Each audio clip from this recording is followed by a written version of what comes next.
the vaccines now? Oh, we actually have a meeting about that today, so there's a lot. Really? We're doing, I don't know if I should say this. Our undercover journalist asked Walker how Pfizer is handling the fact that their COVID vaccines are ineffective against virus variants. What he said is disturbing. Listen to this. We're exploring, the virus keeps mutating? Yeah. Well, one of the things we're exploring is, why don't we just mutate it ourselves so we can focus on create unduly developed new vaccines, right? So we have to do that. If we're going to do that, though, there's a risk of, as you could imagine, no one wants to be having a pharma company mutating viruses. Yeah. So we're do we want to do this? So that's, one of the things we're considering. Okay. The future, maybe we can, create new versions of the vaccines and things like that. Okay, so Pfizer ultimately is thinking about mutating COVID? Well, that is not what we say to the public. No.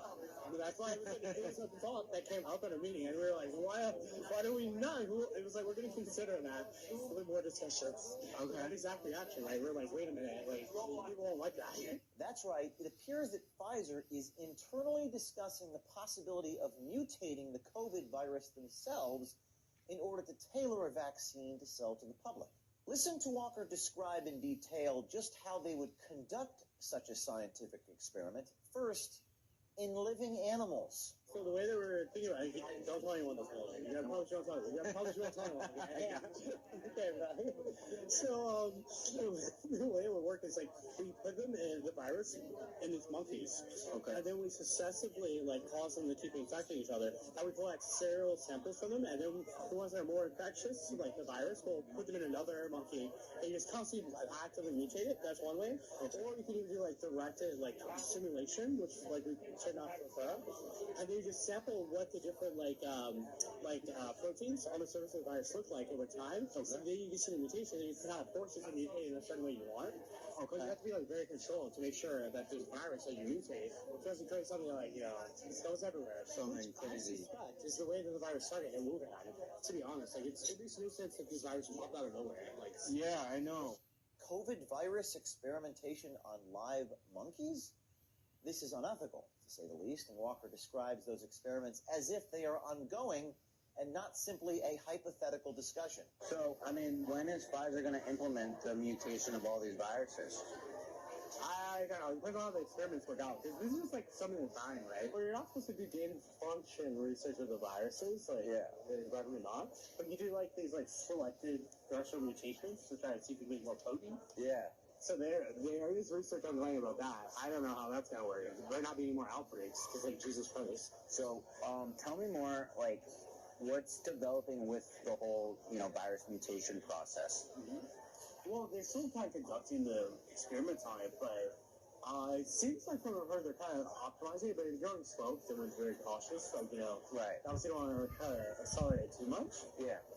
But I think they're also just trying to do it as an exploratory thing, because you obviously don't want to advertise that you're trying to figure out future mutation. Okay, so did the whole virus mutation thing come from your executive, Sarah? No, that came from we have chief scientific officers in the other divisions. In a subsequent meeting, our undercover journalist asked if this type of gain-of-function research is already being studied at Pfizer. But no, as long as it's called directed evolution, Pfizer's in the clear. What's the goal for Pfizer of doing that? So part of what they want to do is to try to figure out, to some extent, there's all these new strains of variants that just pop up. Why don't we try to catch them before they pop up in nature, and we can develop a vaccine prophylactic for new variants. Yeah. So that's why they're thinking if you do it control in the lab, then we say, oh, this is an epitope. And so then if it comes out later on, in the public, we already have a vaccine kind of working on it.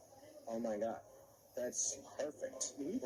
Isn't that the best business model though?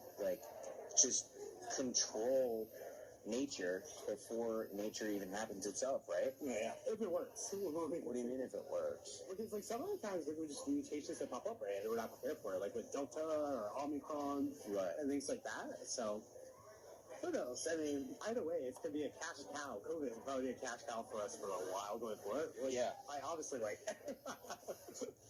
I think the whole, research of the viruses and mutating it, would be the ultimate, cash cow. Yeah, it'd be perfect.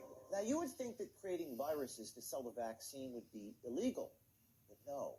The pharmaceutical industry, as Walker puts it, is, quote, a revolving door for all government officials, unquote. A revolving door for all government officials?